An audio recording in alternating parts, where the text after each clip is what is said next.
Hey guys, and welcome to another episode of Sonic Multiverse. Today's April 1st, and everyone's making joke content as usual, but not me. I don't do joke content when it comes to Sonic Multiverse. I just take ridiculous concepts and make stories out of them. Speaking of which, what if Zeena was in Sonic Adventure?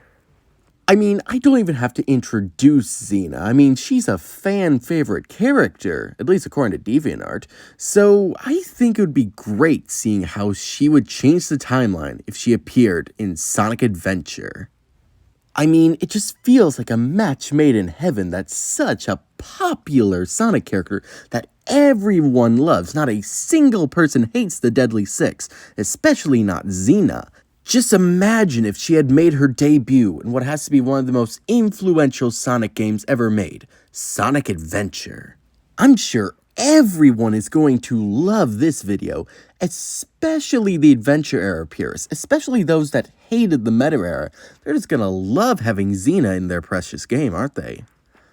Okay, I can't keep up the sassy sarcasm forever.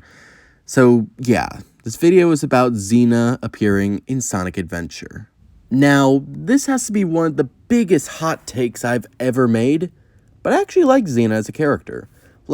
She's just such a fun character to work with when you really stop and think about it. She's selfish, self-absorbed, egotistical, but at no point does she actually show a real desire to conquer the world. She's more or less just following Zavok's orders whenever she takes part in that. I think her real motive is that she just wants to live a pampered, easy lifestyle and is willing to do horrific things to get it. That could actually be interesting to work with. So, what if I throw her into Sonic Adventure? Honestly, the whole inspiration for this is that one IDW panel where she did the adventure pose, but we're running with it. So without further delay, let's jump right into it. Our story begins on the Lost Hex, a small floating planet within the atmosphere of Sonic's world. Only legends exist of it to the Earthlings below, seeing as anyone who has visited the Lost Hex has been quickly dispatched by its residents, the Deadly Six. They are Zeddy, an ancient race of warriors that has lived on the Lost Hex for centuries. However, with so few adversaries nowadays, many of them have grown lazy. One of these Zeddy was named Zeena. This glamorous green monster would often be sent out to the frozen factory zone to look for intruders. However, the self-obsessed Zeddy would far more often work on her, as she called it, nail art, rather than protecting her home. Just a few more strokes and there. Perfect. Zeena admired her handiwork. Her nails were now a polished pink. After self-aggrandizing herself a bit more, she finally did her job and looked around. There were no enemies in sight. I told Master Zik this would be a waste of my time, but no, he sent me on to this frozen wasteland just for nothing. Well, I still have until nightfall. Guess I can put on another coat. She picked up her acetone, dipped it into the nail polish, but just as she was about to begin brushing, a Flicky suddenly flew in, grabbing the small brush. Zeena couldn't believe what she was seeing. "Ah! Get back here!" Now, this was just an innocent mistake. The Flicky assumed that the acetone was a branch that it could use to help build a nest, but Zeena wasn't so sympathetic. The Zeddy charged after her prey, slashing at it mid-air as she got in close, but luckily for the Flicky, it was quite fast. They eventually found their way into one of the many tunnels on the Lost Hex. The Flicky was beginning to make distance, but Zeena was still hot on his trail. Eventually it rounded a bend, as so did Zeena. The Zeddy smirked, filled with a false sense of superiority. She was confident that she could track down the Flicky no matter which caves it flew into. "Sorry, little guy, but you're messing with Zeena, the most glamorous and cunning of all Zeddy. Your fate is what?" Zeena's words were cut short as she looked through the cave. Though they had reached a dead end, it wasn't quite as final as she thought. In front of them was a giant golden ring. It was glowing with some sort of magical energy. And before Zeena could even question it, the flicky suddenly flew at the ring, disappearing as it entered its center. Zeena quickly came back to her senses. You think you can get away from me? I'll show you! Zeena leaped headfirst into the ring, determined to get what was rightfully hers. After a moment's travel, Zeena's eyes reopened on the other side of the portal. As she looked back, the giant gold ring disintegrated into golden dust, floating off into the wind. Isn't this just perfect? Now I'm gonna have to walk all the way back to the monastery and... That's when the green Zeddy took a better look around. At first glance, she had assumed that she had appeared in Windy Hill Zone. And true, the location did share a lot of similarities. Checkerboard ground, green grass, couple bushes. But upon closer inspection, this green grove was quite different. The ground she floated upon wasn't a giant tube floating in midair, and instead, there was an ocean out in the distance. As she looked around, she noticed a bunch of those birds. None of them had what she was looking for. She could only assume that meddling flicky must have flown off already. Zeena begrudgingly came to the conclusion that she wasn't going to get her acetone back anytime soon. So, she had to figure out what to do next. The Zeddy had no idea how to get back to the Lost Hex, and she definitely didn't want to stick around here with all these flocking birds. So, she decided to go somewhere a bit more her speed. Zeena found a boat conveniently docked nearby. When the flickies rudely refused to escort her over to the mainland, she was forced to pilot it herself. The nerve of those birds. Even though she had to put in a bit of effort, she finally made it to the mainland, a resort we know as Emerald Coast. The residents understandably were panicked when a 4-foot-tall green monster emerged from the ocean. Mistaking her for some sort of sea monster, they ran for the hills. Zeena was initially offended that they mistook her beauty for some sort of vicious creature, but then again, she now had the beach all to herself. The Zeddy picked up a pair of discarded sunglasses before leaping onto one of the many beach chairs left behind. I'm sure that Master Zik and Zavok will come looking for me soon enough. Might as well enjoy my exile on this backwater planet. She began soaking up rays, when suddenly she felt a thud on the back of her head. She looked up to see... a frog? You disgusting creature! Do I look like a lily pad to you? Get off before I get warts! Little did Zeena know that a skin condition would be the least of her worries at the moment. As she frantically tried shaking the frog off her head, a mechanized red assassin was walking towards her. Surrender the frog. I will not ask a second time. The machine raised an arm-mounted cannon at the Zeddy, but Zeena just smirked. This should be fun. She raised her hand in response, and without warning, Gamma's systems began to malfunction. Alert! Unauthorized users attempting control of E-Series robot. Designation, Gamma. Error. The robot's green eyes shifted into that of a pale blue.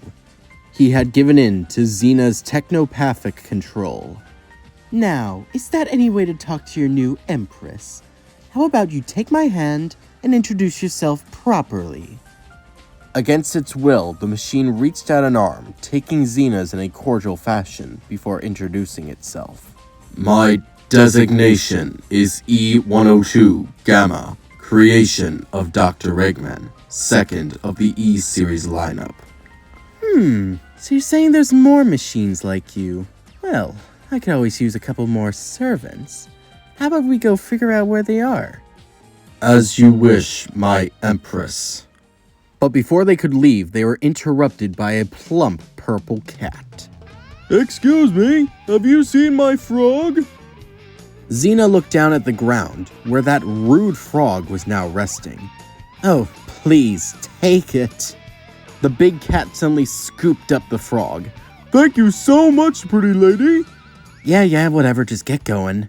Now, with that out of the way, show me where your brothers are so your Empress Zeena can have all the servants she could ever want. But before Zeena could finish, an orb of light appeared in front of her.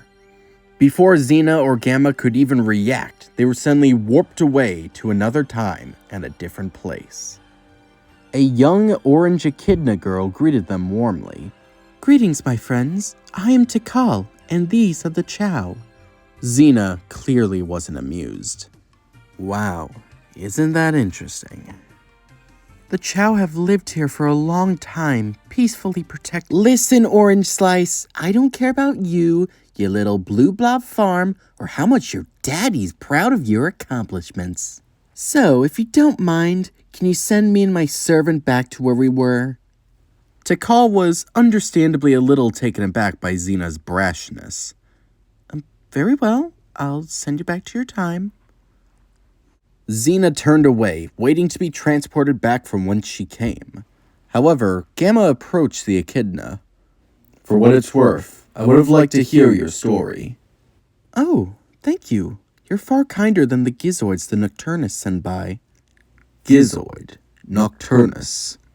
These terms are alien to this unit. Oh, never mind. And with that, Tikal raised her arms. A giant gemstone behind her began to illuminate, and in a sudden flash of light, Zeena and Gamma were transported back to Emerald Coast in their own time period. Well, that was pointless. Now, as for you, my big red servant, how about you lead me to where your brothers can be found? As you wish, Empress Zeena. Sometime later, the egg carrier took off once more, with a stowaway on board.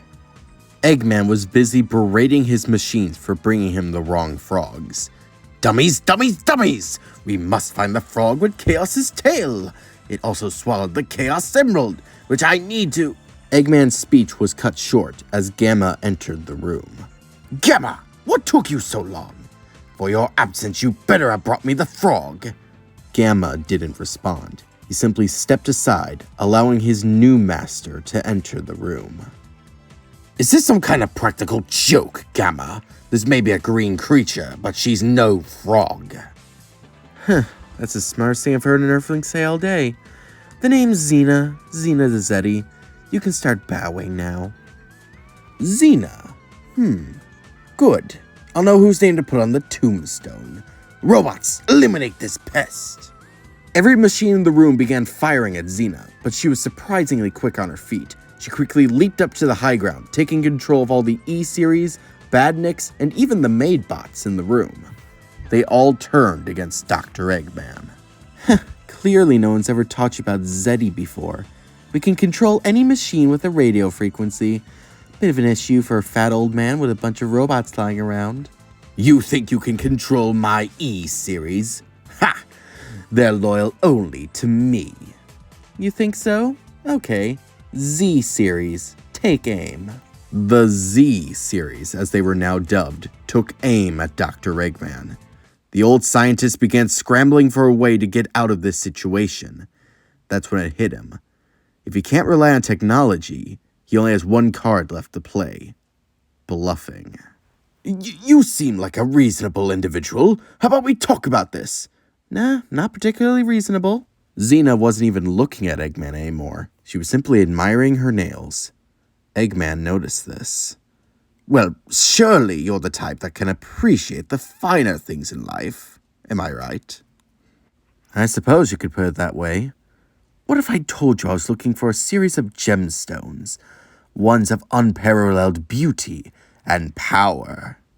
This got Zeena's attention. Z-Series, lower your weapons. Let's hear this fashionless fool out for a second.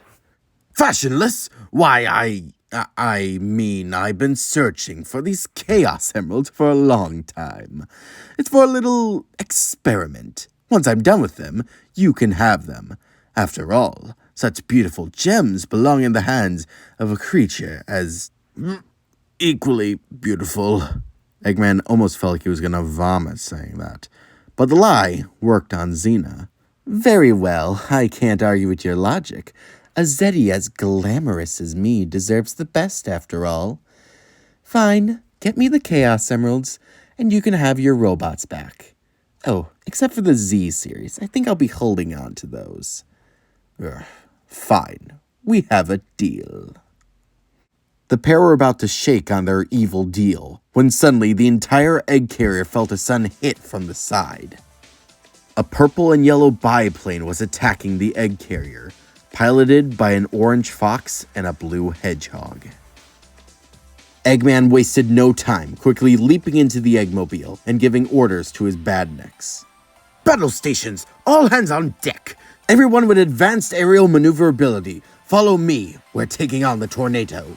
E-Series, stay here in case we fail. And Gamma, get the jet booster from the arsenal room. If Sonic gets onto the egg carrier, you'll need it. The badniks just looked blankly at their creator. What are you waiting for? They only take orders from me, genius. Then tell them to do it. Like I'm repeating all that. Look, badniks, do whatever he says. Under orders from Zeena, the badniks obeyed Eggman's commands as they charged into battle, while their new Empress found her way to Eggman's pool to relax. And this is where we'll be leaving this what if for right now. You know, I gotta be honest, this started as an April Fool's joke, but honestly, I kind of want to continue this series. I think there's actually a lot of potential, so yeah, hopefully we'll get to see more of this in the future. I'm ComicFan13, and I hope you have a good day.